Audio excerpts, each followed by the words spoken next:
लोग एक ही है ना, हम लोग क्यों नहीं आगे बढ़ते? क्योंकि हम लोगों में ना वो एक हमारी एक नेचर में आ चुका है कि बेगर्स कांट बी चूजर्स। ठीक है, हमें एहसास कमतरी हमें इंजेक्ट कर दी गई है। हम कहीं पे भी जाते तो बोल नहीं सकते, लेकिन जो पाकिस्तान में जो लीडर आएगा, जो ब्लेटेंटली बोलेगा, जो बात करेगा, उसको वाइप आउट कर दिया जाएगा। ठीक है, तो मेरी दुआ है कि पाकिस्तान अपने पैरों पे खड़ा हो, फॉर्मली अपने जो है ना डिसीजंस ले, किसी का मुताज ना। अभी नहीं है, खैर डार ने जिम्मेदारी से बात किया कि हम फैसिलिटेटर हैं। शुक्र है ये नहीं कहा कि हम मीडिएटर हैं। पाकिस्तान मीडिएटर नहीं है, फैसिलिटेटर है। ठीक है, आप दोबारा वो वीडियो सुन लीजिए, मैंने आपको दिखाई है। तो पाकिस्तान अगर फैसिलिटेट करता है, और ये इसहाक डार ने अकेले ही बेचारे को बयान देना पड़ गया है, लेकिन अगर इसमें से भी कुछ निकल आता है तो ये पाकिस्तान में जी इस वक्त सऊदी अरेबिया, इजिप्ट और उसके अलावा जो है टर्की के या तुर्किया के जो है वो फॉरेन मिनिस्टर जो है वो पाकिस्तान आज पहुंचे हैं। शाम को सब लोग बैठेंगे, चाय समोसे पकौड़े वो खाते हुए सोचेंगे कि हबीबी हैया हैया अब क्या करें भैया, इसलिए कि ईरान तो किसी की नहीं सुन रहा और ईरान किसी की सुनेगा भी नहीं। इसलिए कई लोग बात करते हैं, कई दुख हुआ, तकलीफ हुई, यार जार अरब डॉलर भी लगा रहे हैं और गालियां भी खा रहे हैं। उल्टा पाकिस्तान जो है वो कोई IMF से कुछ 7 अरब डॉलर लेके इज्जत कमा के बैठे because of the military security. आपकी इकोनॉमिक सिक्योरिटी आपकी वल्नरेबिलिटी है। मैं तो अक्सर अपने दोस्तों को जो पाकिस्तान में जो अमीर बिजनेसमैन होते हैं ना, मैं कह यार तुसी बंदी करा के एटलीस्ट ये उम्मीद है, क्योंकि अभी भी पाकिस्तान में गटर के थ्रू गटर का पानी ही बह रहा है और वो दूध और शहद की नहरें जो बात की जा रही थी वो सिर्फ उन लोगों के दिमाग में है जो 3 अरब डॉलर के कर्जों पे। तो दोस्तों पाकिस्तानी इतने ज्यादा टैलेंटेड हैं कि किसी भी सिचुएशन के अंदर ये लोग भीख मांग सकते हैं। अब आपको मालूम है कि वैसे तो सऊदी अरब के कोई बड़े मंत्री पाकिस्तान आते नहीं हैं, पर इस बार उनकी मजबूरी है जिसके कारण से वो पाकिस्तान आए हैं। सऊदी के विदेश मंत्री, तो पाकिस्तानी प्रधानमंत्री वहां भी इनसे भीख मांगने की लाग लगा रहा है। और मीटिंग का वीडियो आप सभी देखिए, सऊदी मंत्री के पैरों में शहबाज पड़ चुका है और यहां से भी कुछ पैसे निकाल। सवाल मैं आपसे जानना चाहूंगी कि मुझे बताएं कि पाकिस्तान ने, आपकी नज़र में आप क्या कहेंगे इस हवाले से कि पाकिस्तान ने एज अ न्यूट्रल मीडिएटर के तौर पर अपना जो इमेज है वो बड़ा सक्सेसफुली बिल्ड किया है। इसके साथ साथ पाकिस्तान अब एक ब्रिज का रोल भी प्ले कर रहा है between West and between Muslim world. ये कितना पॉजिटिव है? आई थिंक बहुत बड़ी सक्सेस है, और अगर सक्सेस को मेजर करना है तो फिर आप अगर न्यू दिल्ली से गोदी मीडिया की चीखें सुन लें या जो भी पाकिस्तान के खैरख्वाह नहीं है, पाकिस्तान में जी इस वक्त सऊदी अरेबिया, इजिप्ट और उसके अलावा जो है टर्की के या तुर्किया के जो है वो फॉरेन मिनिस्टर जो है वो पाकिस्तान आज पहुंचे हैं। शाम को सब लोग बैठेंगे, चाय समोसे पकौड़े वो खाते हुए सोचेंगे कि हबीबी हैया हैया अब क्या करें भैया, इसलिए कि ईरान तो किसी की नहीं सुन रहा और ईरान किसी की सुनेगा भी नहीं। इसलिए कई लोग बात करते हैं, कई हमारे इंडियन दोस्त जो हैं वो भी कहते हैं कि जी अगर सऊदी अरेबिया के साथ जो एग्रीमेंट कर रखा है पाकिस्तान ने, अगर उसके जवाब में सऊदीया ने कहा कि जी ईरान हमारे ऊपर अटैक कर रहा है या हमारे यहाँ जो अमेरिकन बेसिस है उस पर अटैक कर रहा है, तो जरा आप आइए और आप आकर ईरान से लड़िए हमारी तरफ से।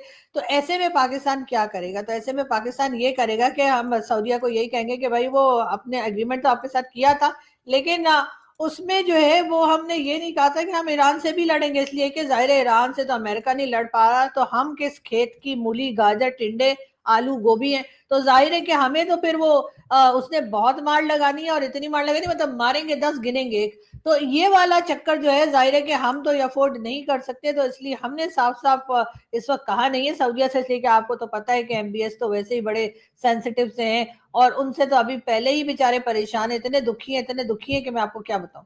और वो दुखी किस लिए? दुखी इसलिए कि जी डोनाल्ड ट्रंप ने उनकी जो है वो रच के बेइज्जती की है। जी हाँ, MBS के बारे में जो कुछ डोनाल्ड ट्रंप ने कहा है वो तो मैं यहाँ पर आपको बता भी नहीं सकती, आपको पता है हमारा फैमिली चैनल, तो इसलिए, लेकिन आप लोग सोशल मीडिया पर देख सकते हैं और समझ भी सकते हैं कि डोनाल्ड ट्रंप ने तौबा तौबा तौबा ऐसा क्या क्या बोला, मैं आपको क्या बताऊं। लेकिन खैर उस पर हो ये रहा है कि पाकिस्तान में जितने मुल्ला माफिया, जितने हमारे मौलवी हजरात और जितने लोग हैं जो कि सऊदी अरब का बड़ा वाह वाह करते हैं, उनमें से किसी एक ने भी उठकर डोनाल्ड ट्रंप को बुरा भला नहीं कहा। लोग एक ही है ना, हम लोग क्यों नहीं आगे बढ़ते? क्योंकि हम लोगों में ना वो एक हमारी एक नेचर में आ चुका है कि बेगर्स कांट बी चूजर्स। ठीक है, हमें एहसास कमतरी हमें इंजेक्ट कर दी गई है। हम कहीं पे भी जाते तो बोल नहीं सकते, लेकिन जो पाकिस्तान में जो लीडर आएगा, जो ब्लेटेंटली बोलेगा, जो बात करेगा, उसको वाइप आउट कर दिया जाएगा। ठीक है, तो मेरी दुआ है कि पाकिस्तान अपने पैरों पे खड़ा हो, फॉर्मली अपने जो है ना डिसीजंस ले, किसी का मुताज ना रहे, डिप्लोमेटिकली दुनिया के साथ रिलेशन अपने अपने अपने अपने मुफाद को देखे, अपनी इकोनॉमी को स्ट्रॉन्ग करे। ठीक है, ईरान ने भी अगर हम पास में देखे तो हमारी कोई ऐसे ये मैं भी यही कहने लगा था, इंडिया पाकिस्तान की मैं ये कहने लगा था। ईरान ने इंडिया के साथ भी बहुत अच्छे रिलेशन बनाए जो उनको सूट करता था उस वक्त। ठीक है, बिल्कुल डेफिनेटली करें, लेकिन अभी इस वक्त का तकाजा ये है कि हम ईरान की साइड लें, फर्मली लें, जो कि हमने छुपते छुपते गया कि मैं बस दरवाजे में से गया कि हाँ जी हम साइड ले रहे हैं और मैं वापस चला गया। मतलब ये है कि हम वर्बली उनके साथ करें, प्रैक्टिकली नहीं। इनकी बातों से ऐसा लगता है कि ये कॉम्पिटिटिव एग्जाम्स की तैयारी कर रहे हैं, ये मेरी असेसमेंट है, पता नहीं अब ठीक होगा या नहीं। लेकिन वीडियो को वाइंड अप इस तरीके से करता हूँ, मेरा तो दिल कर रहा था कि आधा घंटा और डिस्कशन की जाए, क्योंकि बहुत कम ऐसा मुझे ऐसा एक कंपनी ऐसा ग्रुप मिलता है जिससे मेरा माइंडसेट या डिस्कशन करके मजा आता है। लास्ट में ये कहूंगा कि जैसे भाई ने बोला कि इंडिया की तारीफ हम क्यों करेंगे, मतलब हम पाकिस्तानी या पाकिस्तान की बेहतरी के लिए बात करेंगे, लेकिन सच बोलना भी एक अच्छी बात होती है और किसी से सीख लेना अगर कोई किसी फील्ड में आगे है। मैं ओपनली कहता हूं कि मुझे इंडिया से जंग करनी है, हर हाल में करनी है, और मैं पाकिस्तान को जीतता देखना चाहता हूं, लेकिन वो जंग करनी है टेक्नोलॉजी में, वो जंग करनी है इकोनॉमी में, वो जंग करनी है IT में, वो जंग करनी है हमने इंफ्रास्ट्रक्चर में, वो जंग करनी है हमने। दुख हुआ, तकलीफ हुई यार, $1000 अरब भी लगा रहे हैं और गालियां भी खा रहे हैं। उल्टा पाकिस्तान जो है वो कोई IMF से कुछ $7 अरब लेके इज्जत कमा के बैठा because of the military security. आपकी इकोनॉमिक सिक्योरिटी आपकी वल्नरेबिलिटी है।